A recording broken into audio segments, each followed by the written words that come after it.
ബാബിലോണിന്റെയും Babylonian സാമ്രാജ്യത്തിന്റെയും അവിശ്വസനീയമായ ഉയർച്ചയും നാടകീയമായ പതനവും എങ്ങനെ സംഭവിച്ചു എന്നതിനെക്കുറിച്ച് ജിജ്ഞാസയുണ്ടോ?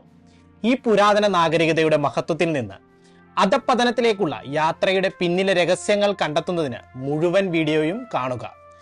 കണ്ടതിന് ശേഷം തെറ്റുകൾ ഉണ്ടെങ്കിൽ തീർച്ചയായും തിരുത്തുക. 4000 വർഷങ്ങൾക്ക് മുമ്പ് ശക്തവും പുരോഗമനപരവും അവിശ്വസനീയമാം വിധം സമ്പന്നവുമായ ഒരു നഗരം ഉണ്ടായിരുന്നു. ലോകത്തിലെ ഏറ്റവും വലിയ നഗരങ്ങളിലൊന്നായി ഇത് വികസിച്ചു. തെരുവുകൾ പാകി, 250-ലധികം ടവറുകൾ, ഓരോന്നിനും കുറഞ്ഞത് 100 മീറ്റർ ഉയരമുള്ള മതിലുകളുള്ള നഗരത്തിലേക്ക് നിരവധി ഗേറ്റുകൾ ഉണ്ടായിരുന്നു. നിങ്ങൾക്കറിയാമോ, ആധുനിക എഴുത്തും ഗണിതവും കണ്ടുപിടിച്ചത് ഇവിടെയാണ്. കടത്തുവള്ളങ്ങൾ, റോഡുകൾ, ഡ്രോർ ബ്രിഡ്ജുകൾ എന്നിവ കാര്യക്ഷമമായ ഗതാഗതം ഉറപ്പാക്കി. പുരാണത്തിലെ ഹാങ്ങിങ് ഗാർഡൻസ് എഞ്ചിനീയറിംഗിന്റെ ഒരു നേട്ടവും പുരാതന ലോകത്തിലെ 7 അത്ഭുതങ്ങളിലും ഒന്നായിരുന്നു. നഗരത്തിന്റെ സമ്പത്ത് ഊഹിക്കാവുന്നതിലും അപ്പുറമായിരുന്നു. ആളുകൾ സ്വർണത്തിൽ നിന്ന് ആകർഷകമായ കലാസൃഷ്ടികൾ സൃഷ്ടിച്ചു. ബാലിന്റെ ഒരു സ്വർണ്ണ ചിത്രം, 22,000 കിലോ തങ്കം കൊണ്ട് നിർമ്മിച്ച മനോഹരമായ ഒരു മേശ, ഒരു സ്വർണ്ണ സിംഹം, ഒരു മനുഷ്യന്റെ സ്വർണ്ണ പ്രതിമ എന്നിവ ഉണ്ടായിരുന്നു. മഹത്തായ രാജകൊട്ടാരം ലോകചരിത്രത്തിലെ ഏറ്റവും വലിയ കൊട്ടാരമായിരുന്നു. ഇന്നത്തെ ഇറാഖിൽ ബാബിലോൺ നിലനിന്നിരുന്നു. ബാബിലോണിനെ കുറിച്ച് എല്ലാവരും കേട്ടിട്ടുണ്ട്. അക്കാലത്തെ ലോകത്തിലെ ഏറ്റവും ഉയരം കൂടിയ ഗോപുരം ബാബേൽ ഗോപുരമായിരുന്നു. എന്നാൽ ബാബിലോണിന്റെയും ബാബിലോണിയൻ സാമ്രാജ്യത്തിന്റെയും ഈ അവിശ്വസനീയമായ ഉയർച്ചയും നാടകീയമായ പതനവും എങ്ങനെയാണ് ഉണ്ടായത്? അക്കാഡിയൻ സാമ്രാജ്യത്തിന്റെ പതനത്തിനു ശേഷം 2 പുതിയ സാമ്രാജ്യങ്ങൾ ഉയർന്നു വരികയും അടുത്തുള്ള ഭൂമി അവകാശപ്പെടാൻ തുടങ്ങുകയും ചെയ്തു. ബാബിലോണിയർ തെക്ക്, അസ്രിയർക്കാർ വടക്ക്. മെസപ്പൊട്ടോമിയയിലെ മുഴുവൻ രാജ്യത്തിനും അവകാശവാദം ഉന്നയിക്കുന്ന ഒരു സാമ്രാജ്യം സൃഷ്ടിക്കുന്ന ആദ്യത്തെ ആളുകളുടെ കൂട്ടമാണ് ബാബിലോണിയക്കാർ. ബാബിലോൺ നഗര സംസ്ഥാനം വർഷങ്ങളായി മെസപ്പൊട്ടോമിയയിലായിരുന്നു. എന്നാൽ അവർ ഭൂമിയുടെ ഭൂരിഭാഗവും തങ്ങൾക്കായി അവകാശപ്പെടുകയും അവർ അത് നേടിയെടുക്കാൻ തീരുമാനിക്കുകയും ചെയ്തു. അതിനുവേണ്ടി പരിശ്രമം ആരംഭിച്ചു. അക്കാഡിയൻ സാമ്രാജ്യം തകരാൻ തുടങ്ങിയപ്പോൾ അമോറികൾ തങ്ങളുടെ പ്രദേശം അവകാശപ്പെടാൻ തുടങ്ങി. BC 1792 ഹമ്മുറാബി രാജാവ് ഭരണാധികാരിയായി തിരഞ്ഞെടുക്കപ്പെട്ട സമയത്താണ് ഇതെല്ലാം നടന്നത്. ഹമ്മുറാബി രാജാവ് ആയതിനു ശേഷം അധികം താമസിയാതെ തന്റെ വ്യാപ്തി വിപുലീകരിക്കാൻ അദ്ദേഹം ആഗ്രഹിച്ചു. അതിനാൽ ബാബിലോണിനേക്കാൾ കൂടുതൽ ഭരിക്കാൻ തനിക്ക് കഴിയണമെന്ന് അദ്ദേഹത്തിന് തോന്നി. ഇത് പ്രദേശത്തെ മറ്റ് നഗര സംസ്ഥാനങ്ങൾ കീഴടക്കാനുള്ള ആഗ്രഹത്തിലേക്ക് അദ്ദേഹത്തെ നയിക്കുകയാണ്. അടുത്തുള്ള എല്ലാ നഗരങ്ങളുടെയും നിയന്ത്രണം അവകാശപ്പെടാൻ പരമാവധി അദ്ദേഹം ശ്രമിക്കുന്നു. ഏതാനും വർഷങ്ങൾക്കുള്ളിൽ വടക്കൻ അസീറിയക്കാർ ഉൾപ്പെടെ മെസപ്പൊട്ടോമിയ രാജ്യം മുഴുവനായി വിജയകരമായി കീഴടക്കാൻ അദ്ദേഹത്തിന് കഴിഞ്ഞു. പിന്മാറാൻ ഹമ്മുറാബി തയ്യാറാവാത്തതിനാൽ അദ്ദേഹം തന്റെ കാലത്തെ ഏറ്റവും ശക്തനായ ഭരണാധികാരികളിൽ ഒരാളായി മാറുകയും പുരാതന ചരിത്രത്തിലെ ഏറ്റവും സമ്പന്നവുമായ നഗരമായി ബാബിലോണിനെ നയിക്കുകയും ചെയ്തു. ബാബിലോണിന്റെ ഭൂരിഭാഗവും യൂഫ്രട്ടീസ് നദിയുടെ തീരത്തായിരുന്നു. ലോകമെമ്പാടുമുള്ള ആളുകൾക്ക് ഈ നഗരം ഒരു പ്രധാന വ്യാപാര മേഖലയായി പ്രവർത്തിച്ചു. സപ്ലൈകളും ചരക്കുകളും സമൃദ്ധമായിരുന്നു. അതിനാൽ നഗരം പണത്തിന്റെയും സേവനങ്ങളുടെയും വിഭവങ്ങളുടെയും നിരന്തരമായ കേന്ദ്രമായിരുന്നു. നഗരം വളരെ വികസിതമായിരുന്നു. അക്കാലത്ത് ലോകമെമ്പാടും കണ്ടുപിടിച്ച എല്ലാ പുതിയ ആശയങ്ങളും ഉൽപ്പന്നങ്ങളും ആദ്യമായി സ്വീകരിച്ചതും ഈ നഗരമായിരുന്നു. ലോകത്തിലെ ഏറ്റവും വലിയ നഗരമായിരുന്നു ബാബിലോൺ. 2 ലക്ഷത്തോളം ആളുകൾ ബാബിലോണിൽ ജീവിച്ചിരുന്നതായി കണക്കാക്കപ്പെടുന്നു. നഗരമധ്യത്തിൽ പ്രദേശവാസികൾ ഒരു വലിയ പിരമിഡ് നിർമ്മിച്ചിരുന്നു. അതവർ ഒരു ക്ഷേത്രമായി ഉപയോഗിച്ചിരുന്നു എന്നാണ് പറയപ്പെടുന്നത്. ഈ പിരമിഡിന് ഏകദേശം 100 മീറ്ററോളം ഉയരം ഉണ്ടായിരിക്കുമെന്ന് ഗവേഷകർ വിശ്വസിക്കുന്നു. എല്ലാ നഗരപ്രവേശന കവാടങ്ങളിൽ നിന്നും വിശാലമായ തെരുവുകൾ അതിലേക്ക് നയിക്കുന്നു. പിരമിഡുകൾക്കും നഗരത്തിന്റെ മറ്റ് പ്രദേശങ്ങൾക്കും ചുറ്റും പൂന്തോട്ടങ്ങൾ ഉണ്ടായിരുന്നു.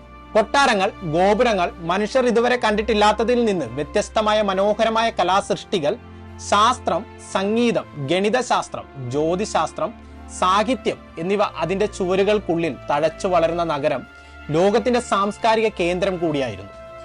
എഴുത്തിന്റെയും ഗണിതത്തിന്റെയും കണ്ടുപിടുത്തം ഇന്ന് നമ്മൾ നിസ്സാരമായി കാണുന്ന ഒന്നാണ്. ബാബിലോണിയക്കാരുടെ സ്വാധീനമില്ലെങ്കിൽ ഗണിതമില്ല. അതുകൊണ്ട് ലോകത്തിന്റെ നഷ്ടങ്ങൾ ഒന്ന് ആലോചിച്ചു നോക്കൂ.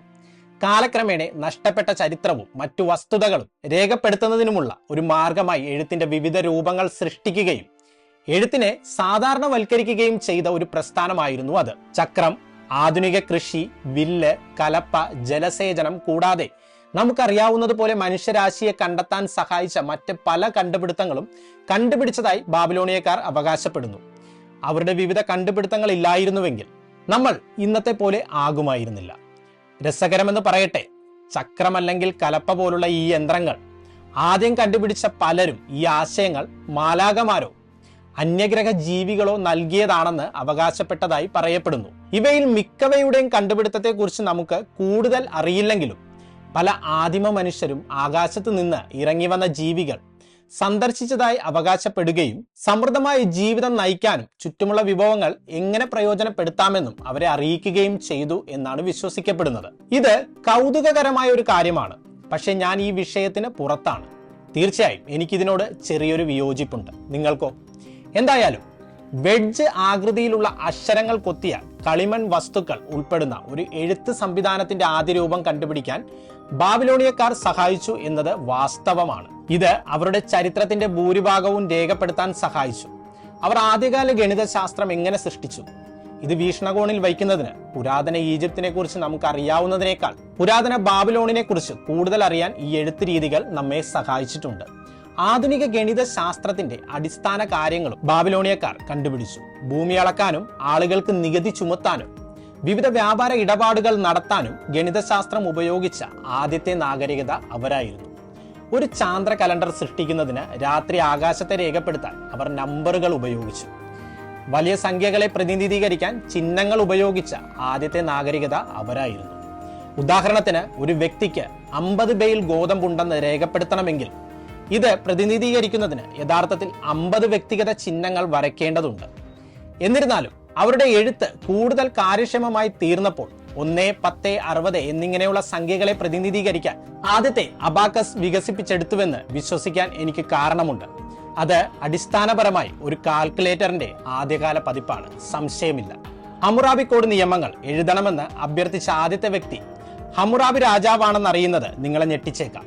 ഇത് വളരെ വിചിത്രമായി തോന്നുന്നു, അല്ലേ? ഈ നിമിഷത്തിന് മുമ്പ് മിക്ക നിയമങ്ങളും വാക്കാൽ പാസാക്കുകയോ അല്ലെങ്കിൽ സൂചിപ്പിക്കുകയോ ചെയ്തു. കാരണം അവർക്ക് ശരിയോ തെറ്റോ എന്താണെന്ന് കൃത്യമായി അറിയാൻ മാർഗമില്ലായിരുന്നു. ഉദാഹരണത്തിന്, 50-ൽ കൂടുതൽ ഗോതമ്പ് കൈവശം വയ്ക്കുന്നത് നിയമവിരുദ്ധമാണെന്ന് ഒരാൾ നിങ്ങളോട് പറഞ്ഞേക്കാം. അതിലും കൂടുതൽ കൈവശമുണ്ടെങ്കിൽ അത് നിങ്ങളുടെ അടുത്തുള്ള വ്യക്തിക്ക് നൽകണം. അതിനാൽ നിങ്ങളുടെ പകുതി വിള ഗോതമ്പുമായി ഒരാൾ ഓടിപ്പോകുന്നു എന്ന് കരുതുക. അയാൾ കള്ളം പറയുകയാണെന്ന് നിങ്ങൾക്കറിയില്ലായിരുന്നു. നിങ്ങളെ അയാൾ അതിലൂടെ കൊള്ളയടിച്ചു. വ്യക്തമായും അതിനെക്കുറിച്ച് ചിന്തിക്കുന്നത് ഒരു പരിഹാസ്യമായ മാർഗമാണ്.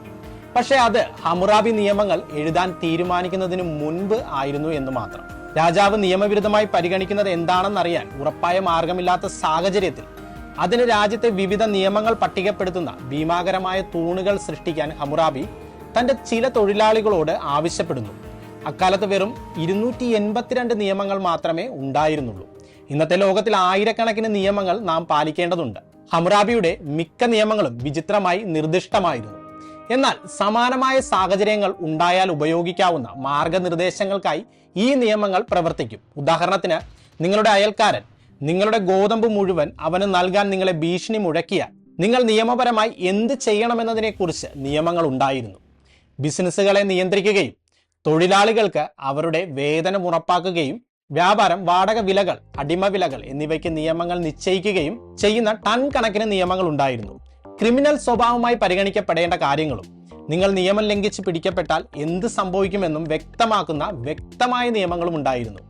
ദത്തെടുക്കൽ, വിവാഹം, വിവാഹമോചനം എന്നിവയെക്കുറിച്ച് പോലും നിയമങ്ങൾ ഉണ്ടായിരുന്നു. ഇനി നമുക്ക് ബാബിലോണിന്റെ പതനത്തിലേക്ക് കടക്കാം. ഈ അവിശ്വസനീയമായ നഗരം ക്രമേണ തകരാനും കാലക്രമേണ നഷ്ടപ്പെടാനും ഇടയാക്കിയത് എന്താണ്? ഹമ്മുറാബി അന്തരിച്ചപ്പോൾ അദ്ദേഹത്തിന്റെ പുത്രന്മാർക്ക് നഗരം ഭരിക്കാനുള്ള ചുമതല നൽകി. അദ്ദേഹത്തിന്റെ മക്കൾ അവനെപ്പോലെ കർക്കശക്കാരനല്ലാത്തതും ശക്തമായ നേതൃത്വ പാടവങ്ങൾ ഇല്ലാത്തവരുമായിരുന്നു എന്നതാണ് പ്രശ്നം. ഇത് നഗരം പതുക്കെ ശിഥിലമാകാനും ദുർബലമാകാനും ഇടയാക്കി. അയൽ നഗരങ്ങളും രാജ്യങ്ങളും ബാബിലോണിൽ പ്രതീക്ഷ നഷ്ടപ്പെടാൻ തുടങ്ങി. നഗരം തകരുന്നത് ശ്രദ്ധിക്കപ്പെട്ടു. ഇത് തങ്ങളുടെ നേട്ടത്തിനായി ഉപയോഗിച്ചുകൊണ്ട് കാസൈറ്റുകൾ ബാബിലോണിലേക്ക് നീങ്ങുകയും കീഴടക്കുകയും പുതിയ നേതാക്കളെ അട്ടിമറിക്കുകയും നഗരം തങ്ങളുടേതാണെന്ന് അവകാശപ്പെടുകയും ചെയ്തു. അവർ ഏകദേശം 400 വർഷത്തോളം ബാബിലോണിനെ ഭരിച്ചു. ഹമ്മുറാബിയുടെ എല്ലാ നിയമങ്ങളും അട്ടിമറിക്കപ്പെടുകയാണ്. കാസൈറ്റുകളുടെ ഉദ്ദേശങ്ങൾ നന്നായി നിറവേറ്റുന്നതിനായി നഗരം പൂർണ്ണമായും തലകീഴായി മാറി. ബാബിലോൺ തങ്ങളുടേതാണെന്ന് അവകാശപ്പെട്ടുകൊണ്ട് അസീറിയക്കാർ പിന്നീട് കടന്നുകയറി കാസൈറ്റുകളെ അട്ടിമറിച്ചു. BC 612 ബാബിലോണിയക്കാർ ഈ നഗരം തിരിച്ചുപിടിച്ചു. നഗരത്തിന്റെ ഭൂരിഭാഗവും പുനഃസ്ഥാപിക്കുകയും മെസപ്പൊട്ടോമിയയിൽ ഒരിക്കൽ കൂടി ഭരിക്കുകയും ചെയ്തു. രണ്ടാം ബാബിലോണിയൻ സാമ്രാജ്യമായി കണക്കാക്കപ്പെടുന്ന ഈ പുതിയ സാമ്രാജ്യം പലപ്പോഴും നിയോ ബാബിലോണിയൻ സാമ്രാജ്യം എന്നാണ് അറിയപ്പെടുന്നത്. BC 616 നെബൂഖദ്നേസർ രാജാവ് അസീറിയൻ സാമ്രാജ്യത്തിന്റെ പതനം തന്റെ നേട്ടത്തിനായി ഉപയോഗിക്കുകയും ബാബിലോണിന്റെ സിംഹാസനം തനിക്കായി അവകാശപ്പെടുകയും ചെയ്തു. അദ്ദേഹത്തിന്റെ മകനും പിതാവിൽ നിന്ന് പഠിക്കുകയും ബാബിലോണിനെ പഴയ പ്രതാപത്തിലേക്ക് തിരികെ കൊണ്ടുവരാൻ പ്രവർത്തിക്കുകയും ചെയ്തു. നെബൂഖദ്നേസറിന്റെ മകൻ നെബൂഖദ്നേസർ രണ്ടാമൻ രാജാവ് 43 വർഷം നഗരം ഭരിക്കുകയും നഗരത്തിന്റെ എക്കാലത്തെയും മികച്ച നേതാക്കളിൽ ഒരാളായി മാറുകയും ചെയ്തു. അദ്ദേഹം ഒരു ഉരുക്കുമുഷ്ടി ഉപയോഗിച്ചു ഭരിച്ചു എന്ന് വേണം പറയാൻ. എന്നാൽ അദ്ദേഹത്തിന്റെ പല നിയമങ്ങളും നഗരവാസികൾ ബഹുമാനിച്ചിരുന്നു. അതിനാൽ എല്ലാം നന്നായി. അദ്ദേഹം ഒരു അത്ഭുതകരമായ സൈനിക നേതാവാണെന്ന് തെളിയിക്കുകയും ബാബിലോണിനെ പടിഞ്ഞാറ് വികസിപ്പിക്കാനും കൂടുതൽ പ്രദേശം അവകാശപ്പെടാനും സഹായിക്കുകയും ചെയ്തു.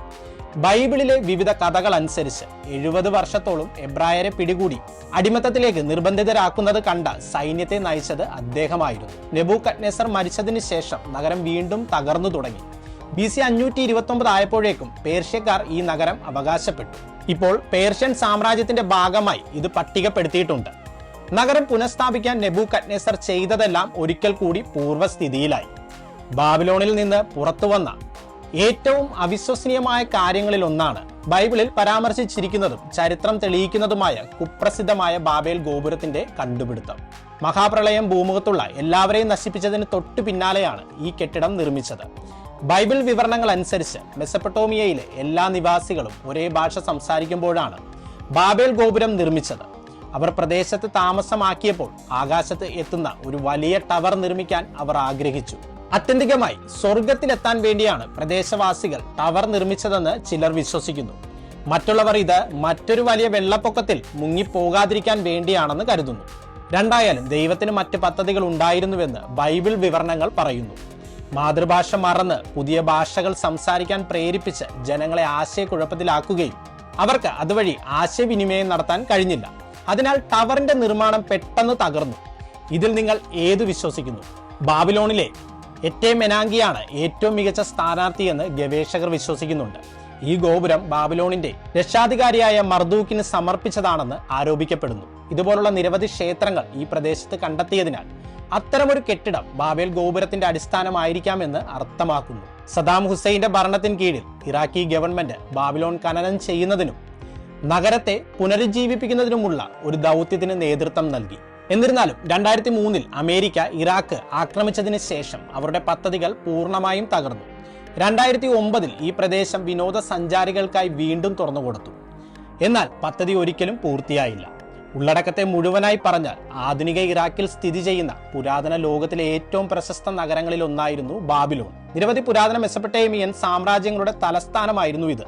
പ്രത്യേകിച്ചും BC 6-ാം നൂറ്റാണ്ടിൽ നെബൂഖദ്നേസർ രണ്ടാമൻ രാജാവിന്റെ ഭരണകാലത്ത്. പുരാതന ലോകത്തിലെ 7 അത്ഭുതങ്ങളിൽ ഒന്നായ ഹാങ്ങിങ് ഗാർഡൻസ്, ബാബേൽ ഗോപുരം എന്നിവയുൾപ്പെടെയുള്ള ആകർഷകമായ വാസ്തുവിദ്യക്ക് നഗരം പ്രശസ്തമാണ്. ഗണിതശാസ്ത്രം, ജ്യോതിശാസ്ത്രം, നിയമം എന്നിവയിലെ പുരോഗതിക്ക് പേരുകേട്ട സംസ്കാരത്തിന്റെയും ശാസ്ത്രത്തിന്റെയും മതത്തിന്റെയും ഒരു പ്രധാന കേന്ദ്രമായിരുന്നു ബാബിലോൺ. BC 539 മഹാനായ സൈറസിന്റെ കീഴിൽ പേർഷ്യൻ സാമ്രാജ്യത്തിന്റെ കീഴിലായി. എന്നാൽ ചരിത്രത്തിലും പുരാണങ്ങളിലും ശാശ്വതമായ ഒരു പൈതൃകം അവശേഷിപ്പിച്ചു എന്ന് വേണം പറയാൻ. ബാബിലോണിയക്കാർ ആധുനിക എഴുത്ത് കണ്ടുപിടിച്ചതിന് നന്ദി. അവരുടെ നഗരത്തെക്കുറിച്ചും മനുഷ്യർ എങ്ങനെ ജീവിച്ചു എന്നതിനെക്കുറിച്ചും ഇപ്പോൾ നമുക്ക് വളരെയധികം അറിയാം. ലോകത്തിന്റെ മറ്റു ഭാഗങ്ങളിൽ ചരിത്രം വളരെ വ്യത്യസ്തമായ ഒരു കഥ പറഞ്ഞേക്കാം. നഗരത്തെക്കുറിച്ച് നിങ്ങൾക്ക് എന്തു തോന്നുന്നു? ഈ ചരിത്രം സത്യമാണോ? അതോ ചരിത്രത്തിന്റെ ചിലത് വർഷങ്ങളായി തെറ്റായി വ്യാഖ്യാനിക്കപ്പെടുകയോ അലങ്കരിക്കപ്പെടുകയോ ചെയ്തിട്ടുണ്ടോ? കണ്ടതിന് വളരെ നന്ദി. കൂടുതൽ വീഡിയോകൾക്കായി ലൈക്ക് ചെയ്യാനും സബ്സ്ക്രൈബ് ചെയ്യാനും ബെല്ലൈക്കൺ ക്ലിക്ക് ചെയ്യാനും മറക്കരുത്.